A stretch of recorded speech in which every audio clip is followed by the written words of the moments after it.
கடந்த ஒரு வருஷமாக நாங்கள் நியூஸில் பணவீக்கம், அரசியல் சண்டை, அங்கே போர் நடக்குது, இங்கே குழப்பம் நடக்குது, இதையே தான் நாங்கள் தொடர்ந்து பார்த்து கொண்டு இருக்கோம். ஆனால் இதே நேரத்தில் அமைதியாக ஒரு நாடு உலகத்தோட பவர் சென்டரையே தன் பக்கம் திருப்பி இருக்கு. அது வேறு யாருமில்லை, சீனா தான். இன்னைக்கு 2026 நிற்கிறப்போ நாம் ஒரு முக்கியமான உண்மையை ஏற்றுக்கொண்டு தான் ஆகணும். சீனா இப்போது மற்ற நாடுகளோட போட்டி போடலை, அவங்க ஜெயிச்சுக்கிட்டே இருக்காங்க என்பதுதான். அமெரிக்கா கூட மிரண்டு போகிற அளவுக்கு ஏஜேயில் புரட்சி, உலகத்தில் வேறு யாரும் பண்ண முடியாத அளவுக்கு ஒரு பிரமாண்டமான வர்த்தக லாபம், டெக்ஸ்லாவியே ஓரங்கட்டுற அளவுக்கு எலக்ட்ரிக் கார் மார்க்கெட், இது எல்லாம் எப்படி சாத்தியமாச்சு? இது ஏதோ ஒரு மாதத்தில் நடந்த மேஜிக் இல்லை, இது பல வருஷ உழைப்பு, துல்லியமான பிளானிங், அப்புறம் யாரையும் எதிர்பார்க்காத தற்சார்பு. மேட் இன் சீனான்னு சொன்னாலே ஒரு காலத்தில் தரம் குறைவாக இருக்குமென்னு கிண்டல் பண்ணுவாங்க. ஆனால் இன்னைக்கு மேட் இன் சீனா இல்லாமல் உலகமே இயங்காதுங்கிற நிலைமையானது ஏற்பட்டிருக்கு. இன்றைக்கு நாங்கள் இந்த வீடியோவில் 2026 சீனா எப்படி உலகத்தையே தன்னுடைய கையிக்க வச்சுருக்காங்க என்பதை பற்றி தான் தெளிவாக விவரமாக பார்க்க போகிறோம். வீடியோக்குள்ளே போகிறதுக்கு முன்னே நம்ம சேனலை சப்ஸ்கிரைப் பண்ணி பக்கத்துக்கு பெல் ஐக்கானை கிளிக் பண்ணி வைங்க. அப்போ தான் நான் போடக்கூடிய வீடியோஸை நீங்கள் உடனுக்குடன் பார்க்க முடியும். வாங்க போய் வீடியோக்குள்ளே போகலாம். முதல்ல ஏஜை பற்றி பார்க்கலாம். பல வருஷமாக நாம் என்ன நினச்சி கொண்டு இருந்தோம்னா, ஏஜேனாலே அது அமெரிக்கான்னு தான் நினச்சோம், சிலிக்கான் வேலி தான் கெத்துன்னு நினச்சோம். ஆனால் டீப்சீக் அப்படிங்கிற சீனாவோட ஒரு புது ஏஜே மாடல் வந்து மொத்த கதையே மாற்றிடுச்சு. இங்கே ஒரு முக்கியமான விஷயம் என்னென்னா, அமெரிக்காவோட ChatGPT மாதிரியான பெரிய மாடல்களை உருவாக்க பில்லியன் கணக்கில் செலவு பண்ணாங்க. ஆனால் சீனாவோட இந்த நிறுவனம் வெறும் 10ல் 1 பங்கு செலவில் அதைவிட ஸ்பீடான பவர்ஃபுல்லான ஏஜையை கொண்டு வந்துட்டாங்க. இது மற்ற நாடுகளுக்கு பெரிய ஒரு அதிர்ச்சி. ஏனென்றால் எங்ககிட்ட காசு இருக்குது, நாங்கள் தான் பெரிய ஆளுன்னு சொன்னவங்க முன்னாடி குறைஞ்ச செலவில் தரமான வேலையை சீனா செஞ்சு காட்டியிருக்காங்க. இப்போ மற்ற நாடுகள் எல்லாமே சீனாவோட ஏஜியை தான் பயன்படுத்த ஆரம்பிச்சிருக்காங்க என்பதுதான் உண்மை. எலக்ட்ரிக் காருனாலே உங்களுக்கு டெஸ்லா தான் ஞாபகம் வரும். ஆனால் இப்போது ஐரோப்பா பக்கம் போய் பார்த்தீங்கன்னா நிலைமையே வேறையாக இருக்குது. சீனாவோட BYD கம்பெனி டெஸ்லாவையே ஓரம் கட்டிட்டு முன்னாடி போயிட்டாங்க.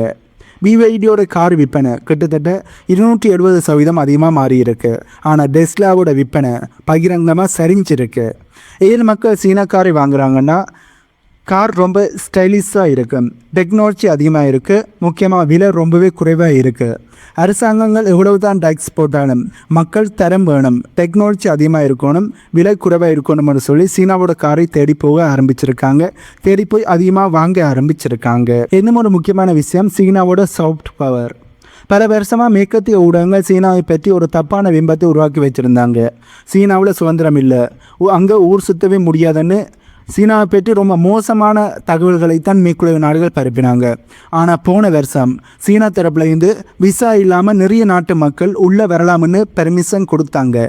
நிறைய யூடியூபர்ஸ், ட்ராவலர்ஸ் சீனாவுக்கு போய் அங்கே இருக்கிற நவீன நகரங்கள், நவீன சிட்டிஸ், ஹைடெக் சிட்டிஸ், அங்கே இருக்கிற பாதுகாப்பு, சாப்பாடு இதெல்லாம் லைவாக காமிச்சப்போ உலகமே அதை பார்த்து ஆச்சரியப்பட்டு போச்சு. நாம் இவ்வளோ நாளும் தப்பாக நினைச்சிட்டோம்னு மக்களோட மனநிலை இப்போ மாற ஆரம்பிச்சிருக்கு.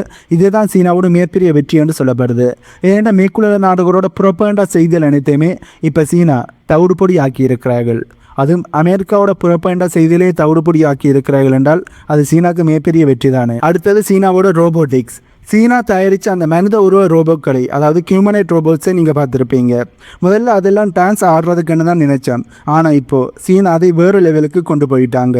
வீட்டில் வேலை செய்கிறதுக்கு, வயசானவங்களை பார்த்துக்கிறதுக்கு, ஃபேக்டரிகளில் வேலை செய்கிறதுக்குன்னு இந்த ரோபோக்களை இப்போ மாஸ் ப்ரொடக்ஷன் பண்ண ஆரம்பிச்சிட்டாங்க.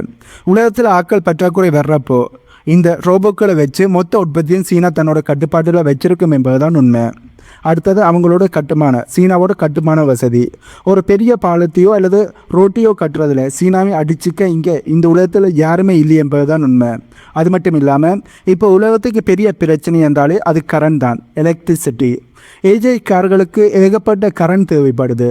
இதை சமாளிக்க சீனா என்ன பண்ணியிருக்காங்கன்னா, தோரியம் அணு உலை, அதாவது தோரியம் ரியாக்டர் அப்படிங்கிற ஒரு புதிய டெக்னாலஜியை கொண்டு வந்துட்டாங்க.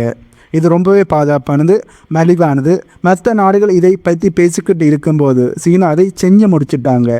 இதனால் அவங்க ஃபேக்டரிகளுக்கு, அதாவது சீனாவோட ஃபேக்டரிகளுக்கு ரொம்ப கம்மியான விலையிலேயே கரண்டை கொடுக்க முடியுது, கரண்ட் கிடைக்குது.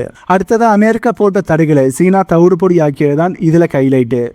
அமெரிக்கா தரப்புல என்ன நினைச்சாங்கன்னா சீனாவுக்கு தேவையான செமிகண்டக்டர்ஸ் அதாவது சிப்புக்கள் கிடைக்காம பண்ணிட்டா அவங்க வளர மாட்டாங்கன்னு நினைச்சாங்க. ஆனால் நடந்தது வேறு. சீனா இதையெல்லாம் ஒரு சவாலாக எடுத்துக்கிட்டு அவங்களுக்கு சொந்தமான சீனாவுக்கு தேவையான சிப்புக்களை சொந்தமாக தயாரிக்க ஆரம்பிச்சிட்டாங்க. குவாவி கம்பெனி இன்னைக்கு உலகத்தில் இருக்கிற மற்ற சிப்புக்களை விட தரமான சிப்புக்களை தயாரிக்கிற அளவுக்கு வளர்ந்துட்டாங்க. நீ எனக்கு கொடுக்கறனா என்ன, நானே எனக்கு தேவையானதை செஞ்சுப்பேன் என்று சீனா நிரூபித்து காட்டியிருக்காங்க. இதனால் இனிமே சீனா யார்கிட்டையும் போய் நிற்க வேண்டிய அவசியம் சீனாக்கு இல்லை. மற்ற நாட்டில் அடுத்த வருஷம் என்ன நடக்கும்னு யாருக்குமே தெரியாது. ஆனால் சீனா இப்போவே 2030 வரைக்கும் என்ன பண்ணணும் என்பதை பக்கவாக பிளான் பண்ணி வச்சுருக்காங்க. இதுதான் அவங்களோட 15வது ஐந்தாண்டு திட்டம். தொழில்நுட்பம், சுயசார்பு, சுற்றுச்சூழல்னு எல்லாத்தையும் அவங்க சீனா தெளிவாக பிளான் பண்ணி வச்சுருக்காங்க.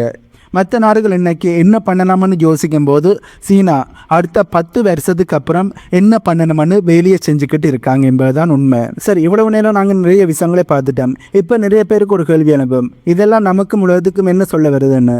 இதற்கான பதில் என்னென்னா, நம்ம ஊரில் ஒரு பழமொழி சொல்லுவாங்க, காற்று இருக்கிறப்போவே தூத்திக்கோன்னு.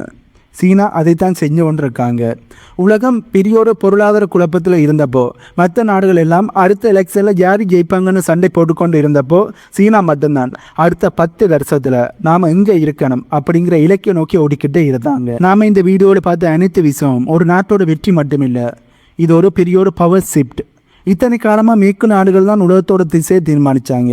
ஆனால் 2026 நிற்கிறப்போ அந்த திசை காட்டி இப்போ கிழக்கு பக்கமாக அதாவது சீனாவை நோக்கித்தான் திரும்பி நிற்கிது.